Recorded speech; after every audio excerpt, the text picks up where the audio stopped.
Has DGOV, the official television channel for the city of Durango, grown as obsolete as the linotype machine? You're watching the Local News Network, brought to you by the law firm of Downs, McDonough, Cowan & Foley, and Sirius Texas Barbecue. I'm Hannah Robertson. The city of Durango may scrap DGOV TV, its cable television and over-the-air television station, after a search for a new programming director failed to produce any applicants. DGOV TV had been broadcasting local government programming, including city council meetings, library story time, and a community bulletin board, until May, when programming specialist Victor Locke retired. No new programming has appeared on the station since then. Durango Media and Community Engagement Director Tom Sluice now is weighing whether the television station is worth the money the city spends on programming. I had advertised the job for about 4 months and just got crickets because it's a very specialized field. You got to have a really in-depth knowledge of the software, the hardware, the transmitters up on Smelter, these racks of computer equipment and networking, and to Victor's credit, this was something that he was the driving force behind it, and I think it was really a labor of love for him.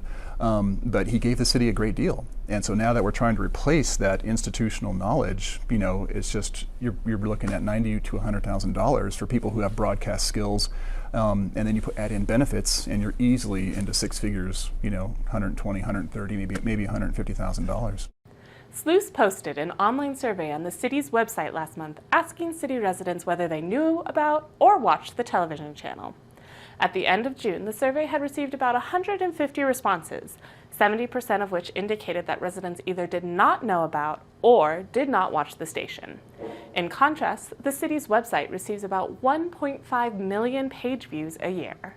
What's happening with DGOV mirrors the national trends, and over-the-air broadcast for the past 20, 30 years have been decreasing as people cut the cable and they go to their streaming services. They go for Netflix, and they go straight to have their router beaming their dedicated shows, right to their TV. And as a result, fewer people are watching over-the-air broadcast. And when I was explaining the story to the Herald, I was telling the reporter, hey, this is to rabbit ears, and I felt old because suddenly he's like, what's a rabbit ears, right? And I was like, okay, and that's just, it's very symptomatic of what we're dealing with. If DGOV does go dark, city council meetings and other programming will continue to be streamed through the webpage, on Zoom, and archived on the city's YouTube channel for later viewing. It's clear where the demand is in terms of just the viewer feedback, and our goal is like, how do we most effectively engage the citizens of Durango in the most fiscally responsible manner that we can. Sluice said the DGOV survey will remain live for a little bit longer. To respond, visit durangogov.org. Thanks for watching this edition of the Local News Network. I'm Hannah Robertson.